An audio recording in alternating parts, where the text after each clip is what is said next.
এটি গতানুগতিক ছিল না। ২ নম্বর হলো যে তার কাছ থেকে এই সময়টাতে এরকম একটা ভাষণ কেউ আশাও করেনি। আমাদের দেশে সাধারণত নির্বাচিত যারা জনপ্রতিনিধি হন, রাষ্ট্রপতি অথবা প্রধানমন্ত্রী, তারা ভাষণ দেন। ভাষণ শুনুক বা না শুনুক, কিন্তু তারা ভাষণ দেন। তাদের কাছে জনগণের একটা এক্সপেকটেশন থাকে এবং এটাই একটা ট্র্যাডিশন। তো সেই দিক থেকে যেহেতু ডক্টর মোহাম্মদ ইউনূস কোনো নির্বাচিত প্রতিনিধি নন, তো বারে বারে তিনি জনগণের কাছে এসে তিনি ভাষণ দেবেন অথবা প্রিয় দেশবাসী বলবেন। মানে একজন অনির্বাচিত ব্যক্তির মুখ থেকে প্রিয় দেশবাসীর যে শব্দটি, এটি আসলে মানুষ আশা করে না, এটা শুনতে ভালো লাগে না। তো সেদিক থেকে তিনি যে কবারই আসছেন, এসে প্রিয় দেশবাসী বলছেন, ততবারই মানুষের কানে এই শব্দগুলো বেজেছে। যাই হোক, তিনি যদি পবিত্র ঈদুল আজহার শুভেচ্ছা জানাতেন, তার মাথায় যদি একটা টুপি থাকতো, তিনি যদি, যেহেতু তিনি ইসলামপন্থীদেরকে রিপ্রেজেন্ট করেন এবং বাংলাদেশে যারা তৌহিদি জনতা রয়েছেন, তিনি বলতে গেলে এখন তৌহিদি জনতার সবচেয়ে আকর্ষণীয় বস্তু, আকর্ষণীয় মানুষ, আকর্ষণীয় মনুমেন্ট। তো সেই দিক থেকে যদি সবাইকে বলতেন আসসালামু আলাইকুম রাহমাতুল্লাহি ওয়া বারাকাতুহু, এভাবে বলতেন, অথবা তিনি বলতেন নাহমাদুহু ওয়া নাস্তাইনুহু ওয়া নাস্তাগফিরুহু ওয়া নাউযু বিল্লাহি মিন শুরুরি ওয়া আনফুসিনা ওয়া মিন সাইয়্যাতি আমালিনা, এভাবে শুরু করতেন। এবং এটা ওনার জন্য কোনো বিষয় ছিল না। উনি ইংরেজি ভাষা জানেন, বাংলা ভাষা জানেন, চট্টগ্রামের আঞ্চলিক ভাষা জানেন। তো সেখানে আরবিতে এরকম ১০-১২টি লাইন, এটা তো দেখে দেখে পড়েছেন উনি।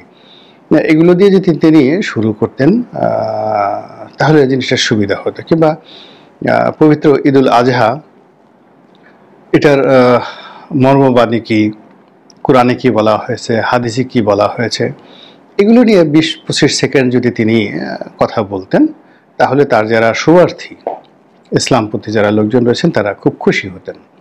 তো তিনি সেই কাজটি করেননি।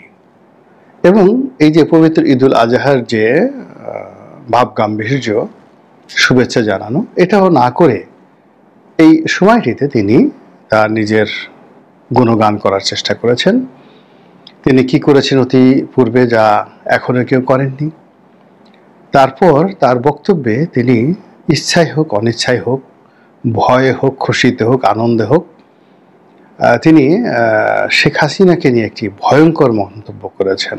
তার জন্য, মানে শেখ হাসিনার জন্য নয়, তিনি বলেছেন পলাতক প্রধানমন্ত্রী। তো তিনি এই যে পলাতক প্রধানমন্ত্রী, এই কথার মাধ্যমে যদি কেউ ধরে নেয় যে তিনি ডক্টর মোহাম্মদ ইউনূস শেখ হাসিনাকে এখনো প্রধানমন্ত্রী হিসেবে স্মরণ করছেন, মান্য করছেন, কিন্তু তাকে প্রেজেন্ট টেন্স বলছে না, তিনি পালিয়ে গেছেন। তো শেখ হাসিনা যেহেতু পালিয়ে গেছেন, এখন গদি তো খালি থাকবে না, এই জন্য তিনি ওই জায়গাতে অন্তর্বর্তীকালীন শেখ হাসিনা না আসা পর্যন্ত তিনি সেখানে বসেছেন। এইভাবে যদি কেউ ব্যাখ্যা করে, আপনি কি বলবেন? তার এই কথাটা বলার কোনোই দরকার ছিল না। তিনি বলতেন যে সাবেক প্রধানমন্ত্রী বা সাবেক সরকার যে কাজ করে গেছে, বা শেখ হাসিনা যেভাবে কাজ করে গেছেন, এই ক্ষতি হয়েছে। কিন্তু তিনি যখনই পলাতক এবং প্রধানমন্ত্রী এই দুটো শব্দ একত্র করেছেন, এটি একটা প্রেজেন্ট টেন্সে পরিণত হয়েছে এবং এটাকে বলা হয় প্রেজেন্ট পারফেক্ট কন্টিনিউয়াস টেন্স। অতীত থেকে শুরু হয়ে এখন পর্যন্ত চলছে, মানে তিনি প্রধানমন্ত্রী কিন্তু পলাতক পদে আছেন এখন পর্যন্ত।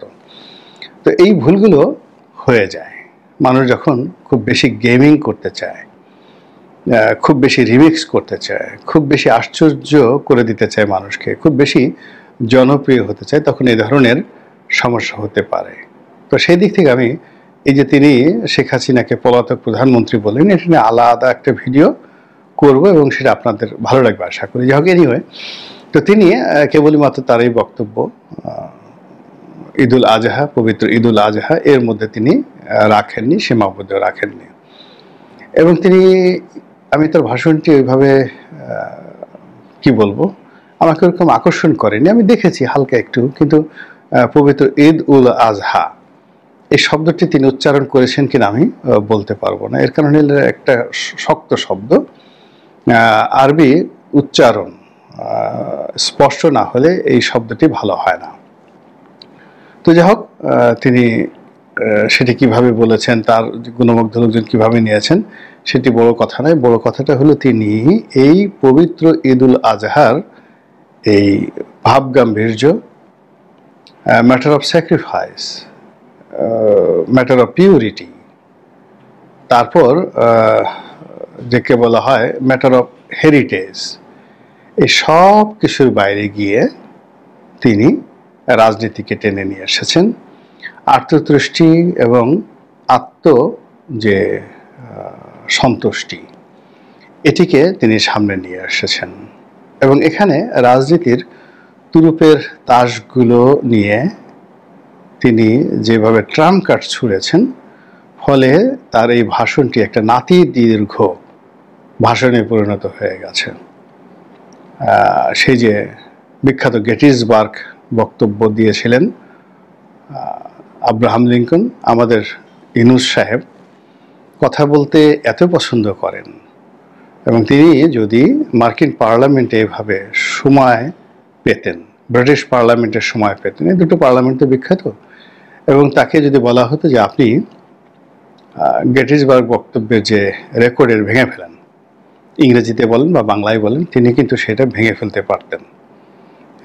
তার কথা বলার, বিশেষ করে ইংরেজিতে কথা বলার যে আগ্রহ, আর সাদা চামড়া মানুষদেরকে দেখলে তার মনের মধ্যে যে আনন্দ হয়, বিদেশিদের সামনে কথা বলতে তিনি যে স্বাচ্ছন্দ্য অনুভব করেন, ওটা সাধারণত আমাদের সঙ্গে কথা বলতে তিনি স্বাচ্ছন্দ্য অনুভব করেন না।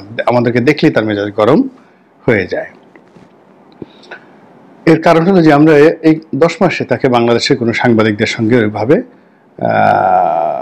পাবলিকলি তাদেরকে যে প্রেস অ্যান্ড মিডিয়া, এটা মোকাবেলা করতে দেখিনি। তিনি নুরুল কবির সাহেবের সঙ্গে কথা বলেছেন, মতিউর রহমান সাহেবের সঙ্গে কথা বলেছেন, তারপর মাহফুজ আনাম সাহেবের সঙ্গে কথা বলেছেন ডেইলি স্টারে। তো ডেইলি স্টার, প্রথম আলো, নিউ এজ, মানে ক্যাটাগরিক্যালি এদেরকে, এই 3 জনকে তিনি ধরে নিয়েছেন যে না, এরা সাদা চামড়া না হলেও সাদা চামড়ার মতোই, আর এরা বাংলাদেশে একেবারে টপ অফ দ্য লেভেল সব দিক থেকে। ফলে এদের সাথে ব্যবসা বাণিজ্য না করা গেলেও কথাবার্তা বলা যাবে আর কি। তো যাই হোক, এনিওয়ে, তো সেই ডক্টর মোহাম্মদ ইউনূস তার যে বক্তব্য দিয়েছেন, সেই বক্তব্যে তিনি অসাধারণ কতগুলো কৌশল অবলম্বন করেছেন। তার সেই বক্তব্যের মধ্যে আন্তরিকতা ছিল না, সততা ছিল না, ডিভোশন টু দ্য নেশন এটা ছিল না। কেবলই মাত্র এখানে চাণক্য নীতি তিনি প্রয়োগ করেছিলেন। কেন করেছিলেন, কিভাবে করেছিলেন, সেই বিষয়গুলো বলবো। ফার্স্ট থিং হলো যে এখানে বিএনপি একেবারে রেজিস্ট অবস্থায় আছে, ডিসেম্বরের মধ্যে নির্বাচন হতে হবে। আর ডিসেম্বরের মধ্যে যদি নির্বাচনের ব্যাপারে সরকার গুরুত্বপূর্ণ ভূমিকা পালন না করে বা সিদ্ধান্ত না নেয়, সেক্ষেত্রে বিএনপি নিজেরাই শিডিউল ঘোষণা করে নির্বাচন অনুষ্ঠানের আয়োজন করবে, যেভাবে মেয়র ইশরাক সাহেব ঢাকার মেয়র পদে বসার জন্য সিদ্ধান্ত নিয়ে ফেলেছেন। এবং তিনি নিজে নিজে শপথ পড়বেন, তারপরে চেয়ার বসবেন এবং ওখানে কিভাবে টোটাল একটা বিপ্লবী সরকারের আদলে একটা বিপ্লবী ঢাকার দক্ষিণ সিটি কর্পোরেশন তিনি পরিচালনা করবেন, সেটা একটা মাস্টার প্ল্যান তিনি যেভাবে করেছেন। তার যে দল বিএনপি, তারাও বসে নেই, তারাও ডক্টর মোহাম্মদ ইউনূসের সঙ্গে টেক্কা দিয়ে, চ্যালেঞ্জ জানিয়ে তারা নিজেরা সেই নির্বাচনের শিডিউল ঘোষণা করে, সেই শিডিউলের অনুযায়ী তাদের যারা রাজনৈতিক বন্ধুবান্ধব রয়েছে, দল রয়েছে, সহযোগী রয়েছে, তাদেরকে নিয়ে তারা একটা ইউনিক নির্বাচন আয়োজন করবেন। এর ফলে ডক্টর মোহাম্মদ ইউনূসের কোনো অস্তিত্ব থাকবে না। এটা ডিসেম্বর ডেডলাইন। এবং সেখানে দলের যে শীর্ষ নেতা জনাব তারেক রহমান, তিনিও অত্যন্ত কঠোর হস্তে বললাম এই কারণে যে তিনি ডিসেম্বরের মধ্যে নির্বাচন হতে হবে এই কথা বলার জন্যে, ঘোষণা দেওয়ার জন্যে তিনি তার কণ্ঠের সর্বোচ্চ শক্তি প্রয়োগ করেছেন। কণ্ঠে খুব জোরে জোরে তিনি কথা বলেছেন। 2 নম্বর হলে কথা বলতে গিয়ে তিনি তার যে পেশি, মুখের পেশি, এগুলোকে ইতিহাসের মধ্যে সবচেয়ে বেশি শক্ত করে ফেলেছেন। এবং কথা বলতে গিয়ে, জনগণকে উত্তেজিত করতে গিয়ে তিনি তার হাতকে প্রসারিত করে একেবারে আকাশের দিকে উঠিয়ে ফেলেছিলেন এবং 2 হাত আঙুল উঁচা করে। বঙ্গবন্ধু 1 হাত উঁচু করতেন, শেখ হাসিনা 1 আঙুল উঁচু করতেন, কিন্তু তিনি একেবারে 2 হাতের 10টি আঙ্গুল একসাথে রেখে পাঞ্জা, মানে একেবারে সামনে পাঞ্জা দেখিয়ে তিনি জনগণকে আশ্বস্ত করার চেষ্টা করেছেন যে আমার এই হাত যতদিন থাকবে, আমার হাতের পাঞ্জা যতদিন থাকবে, আমার এই হাতের 10টি আঙুল যদি সত্য হয় তবে ডিসেম্বরের মধ্যে নির্বাচন হবে, এরকম। তো সেক্ষেত্রে আসলে ডক্টর মোহাম্মদ ইউনূসের ভয় পাওয়ারই কথা।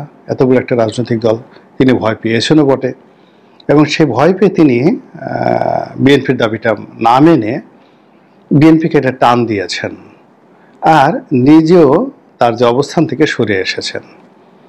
তো তার যে ডিসেম্বর থেকে জুনের মধ্যে যে একটা অনির্দিষ্ট অস্পষ্ট ভাষণ দিয়ে তিনি যেভাবে মানুষকে বিভ্রান্ত করেছেন, ঠিক সেই জায়গা থেকে নেমে এসে তিনি এখন ডিসেম্বর মাসের 9,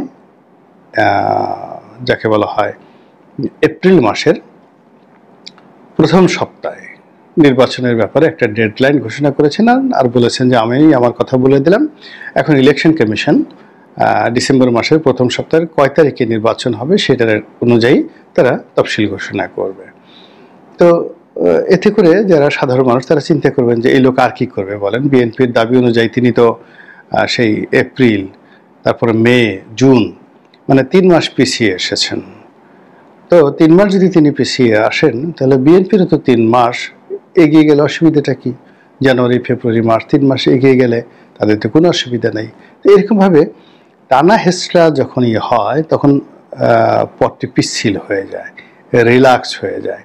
যেমন আপনি ধরেন একটা গরু, তো সেটাকে একেবারে বা এমনভাবে তার গলার রশিটা বেঁধে একটা গাছের সাথে বেঁধে দিলেন যে সে একটু নড়তে পারলো না, কিন্তু দুটো গাছের সঙ্গে যদি আপনি দুটো দড়ি বাঁধেন এবং অন্তত পক্ষে আরও 10-20 গজ তাকে একটা রিল্যাক্স দিয়ে দেন, তাহলে গরুটা কিন্তু ডানে যাবে, বামে যাবে, সামনে যাবে, পেছনে যাবে, আপনাকে গুঁতো মারতে আসবে। মানুষের জীবনে যদি আপনি কোনো একটা পথকে মসৃণ না করে পিচ্ছিল করে দেন, কলা গাছে যেভাবে তেল মেখে বানরের যে কলা গাছ ওঠানোর মতো অবস্থা তৈরি করতে চান, তখন সেখানে আপনি এরকম ঢিলা ঢালা কথাবার্তা বলবেন।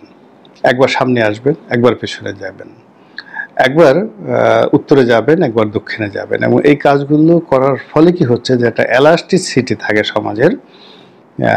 সেই আপনারা দেখছেন রাবারের একটা সংকোচন এবং প্রসারণ শক্তি থাকে। তো বারবার যদি আপনি রাবারকে টানেন, রাবারের প্যান্ট যারা পরছেন ছোটোকালে মনে আছে যে একটা সময় সেটার যে ইলাস্টিসিটি এটা ছেড়ে দিত, তখন এই প্যান্টগুলো খুলে পড়তো, বাচ্চা ছেলেদের মেয়েদের প্যান্ট খুলে পড়তো। তো ওইরকম একটি অবস্থা। তো এখন রাজনীতিরও প্যান্ট খুলে পড়ার অবস্থা হয়েছে। এর কারণ হলো ডিসেম্বর থেকে জুন এর মধ্যে যে কোনো দিন হতে পারে। ভালো, এইভাবে 10 মাস কাটালেন।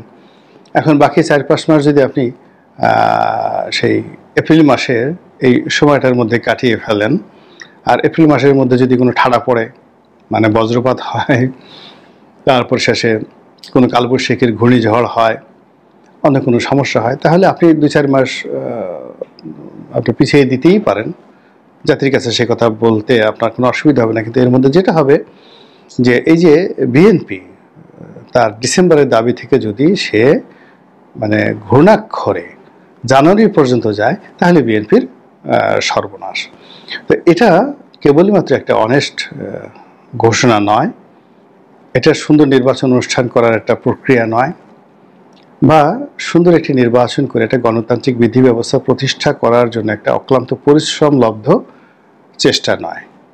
এটি ডিপ্লোম্যাসি, এটি চাণক্য নীতি, এটিকে আর কি বলতে পারেন, ম্যাকিয়াভেলির থিওরি। এবং সেই অনুযায়ী তিনি এই কাজটি করেছেন, এবং এই কাজটি এমন একটা সময় করেছেন, সেটা হলো এই পবিত্র ঈদুল আজহার বক্তব্য দেওয়ার সময় কাজটি করেছেন। ফলে মানুষের যে ব্যস্ততা, এবং সামনে আমি যখন এই ভিডিওটি করছি তখন পবিত্র ঈদুল আজহার যে লম্বা ছুটি, ঐতিহাসিক 10 দিন ছুটি জাতি ভোগ করছে, এবং এই সময়টার মধ্যে আবার তিনি ইংল্যান্ডে চলে যাচ্ছেন। তার সময় এই ভাষণটা দেওয়া, ইতিমধ্যে এই ভাষণটা দেওয়া, সব মিলিয়ে একটা জটিল পরিস্থিতি তৈরি করে ফেলেছে। এবং আরও একটা আশ্চর্য ব্যাপার হলো তিনি এই ভাষণটি দেওয়ার আগে চুল কেটেছেন। নর্মালি তার চুল একটু বড় থাকে, লম্বা লম্বা চুল কানের উপর দেওয়া অবিন্যস্ত অবস্থায় থাকে এবং এটাই তার একটা স্টাইল। এই স্টাইলগুলো তিনি ফলো করেন এবং যে যাই বলুক না কেন তিনি এগুলো নিয়ে দেশের বাইরে দিদার্সে ঘুরতে থাকেন। কিন্তু এবার এই ভাষণের সময় দেখলাম যে ঈদ উপলক্ষে তিনি চুল কেটেছেন এবং এই যে আমার চুল এভাবে যেভাবে রয়েছে এরকমভাবে তিনি ছোট ছোট করে চুল কেটেছেন। সাধারণত এটা দেখা যায় না। তো কাজেই এই যে তার যে প্রস্তুতি, তার যে অভিব্যক্তি এবং তিনি যে কথাবার্তাগুলো বলেছেন, অন্য তার ভাষণগুলো দেখেন, সেই ভাষণের তুলনায় তার এই ভাষণটি ছিল অনেকটা আত্মপ্রত্যয়ী এবং অনেকটা দৃঢ়তা নিয়ে, এবং তিনি মুখে যা বলছিলেন তার সঙ্গে তার চোখ ঠিকমতো কাজ করছিল না, কথা বলছিল না। চোখ এবং মুখ, একটা বিখ্যাত কবিতা আছে না, সৃষ্টি সুখের উল্লাসে। আপনার ভিতর থেকে যখন একটা সৃষ্টিশীল বিষয় আসে সেটার একটা উল্লাস আপনার চোখে মুখে প্রকাশিত হয়ে যায়। তো তিনি